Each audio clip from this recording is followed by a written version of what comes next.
சம்மரில் நான் வந்து எங்கள் அம்மாவும் பாட்டியும் சமைச்சு கொடுத்து எனக்கு போர் அடிச்சு போச்சு.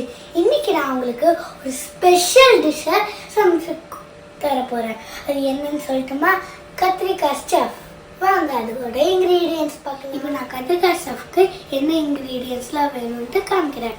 தக்காளி, வெங்காயம், கொத்தமல்லி, கரம் மசாலா, அதுக்கப்புறம் சில்லி பவுடர், தேவையான அளவு உப்பு, அதுக்கப்புறம் நம்மளோட கத்திரிக்காய், அதுக்கப்புறம் மறக்காமல் கடலை எடுத்துக்கோங்க.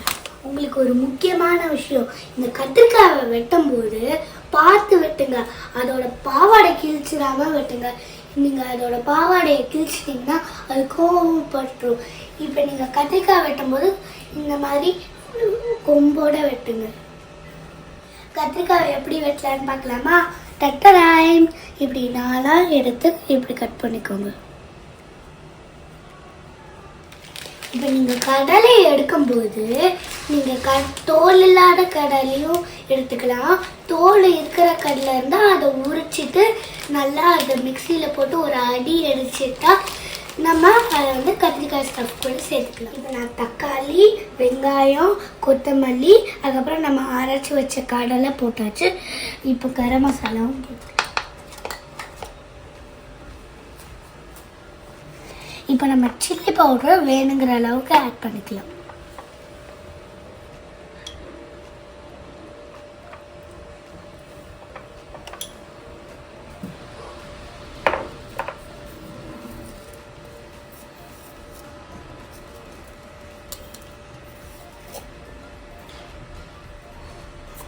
இப்போ இதை நல்லா மிக்ஸ் பண்ணணும்.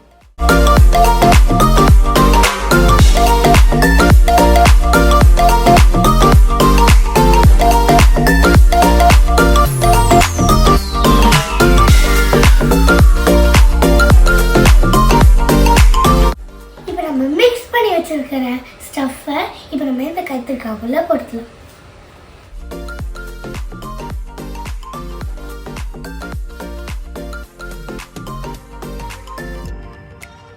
இப்போ கத்திரிக்காய்க்குள்ள ஸ்டஃப் பண்ணியாச்சு. அதை ஃப்ரை பண்ணும்போது இந்த ஸ்டஃப் எக்ஸ்ட்ரா இருந்துச்சுன்னா அதையும் ஃப்ரை பண்ணிக்கலாம். ஃபஸ்ட்டு ஒரு வானலி எடுத்துக்கோங்க. அதுக்கப்புறம் அது ஹீட் ஆனோடனே அதில் எண்ணெய் ஊற்றிக்கலாம். ஒரு கரண்டி எண்ணெயை நீங்கள் ஊற்றிக்கோங்க. எண்ணெய் நல்லா இப்போ ஹீட் ஆகட்டும்.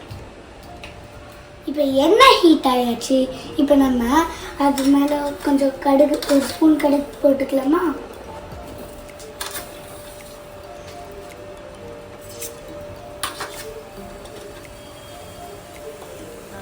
கடுகு நல்லா வெடிச்சதுக்கப்புறம் இப்போ நம்ம கத்திரிக்காய் ஸ்டஃப் பண்ணி வச்சுருந்தால அதை வந்து நம்ம அந்த வானலிக்குள்ளே போட்டு நல்லா ஃப்ரை பண்ணிக்கணும்.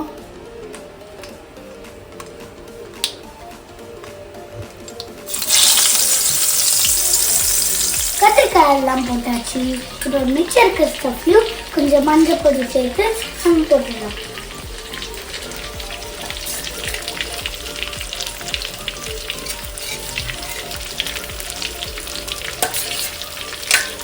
இப்போ நம்ம எல்லாத்தையும் போட்டாச்சு.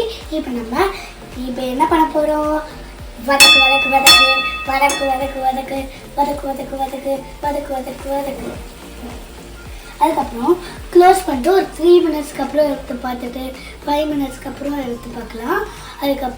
ஏன்னா நான் கருகி போயிடுச்சுன்னா என்ன பண்ணலாம்? ஸோ இப்போ அதை க்ளோஸ் பண்ணி வைக்கலாம்.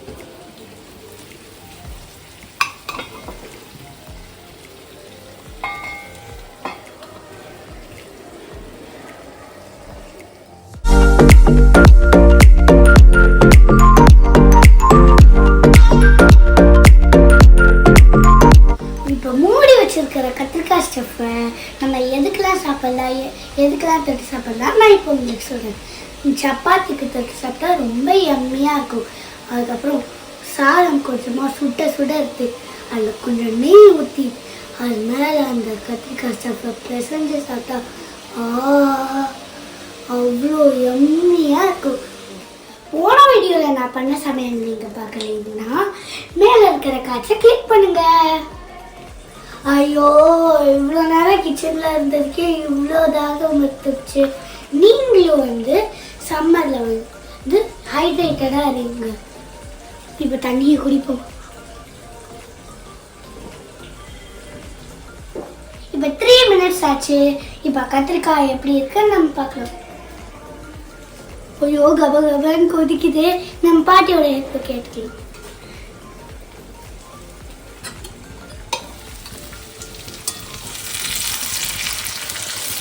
இதை நல்லா திருப்பி போடுங்க. திருப்பி போட்டுட்டு இன்னொரு 5 மினிட்ஸ் மூடி வைங்க. கத்திரிக்காய் அப்படியே கோல்டன் ப்ரௌன் கலர்ல ஆகணும். அப்பதான் அதோட ஜூஸி டேஸ்ட் தெரியும். 5 மினிட்ஸ்க்கு அப்புறம் கத்திரிக்காய் எப்படி இருக்குன்னு பார்க்கலாம்.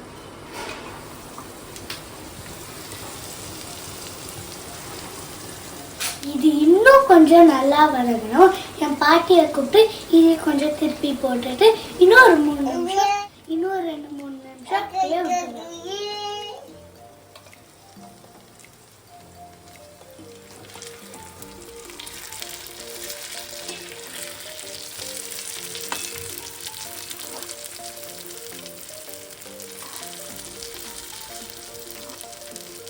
இப்போ ஃபைனலாக கத்திரிக்காய் ஸ்டஃப் ரெடி ஆயிடுச்சா நம்ம பார்த்துக்கலாம்.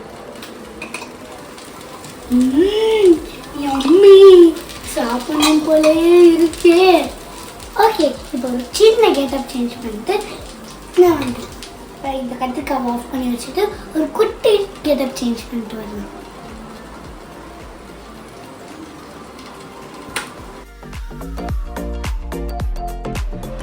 இப்போ டேஸ்ட் பண்ணலாமா?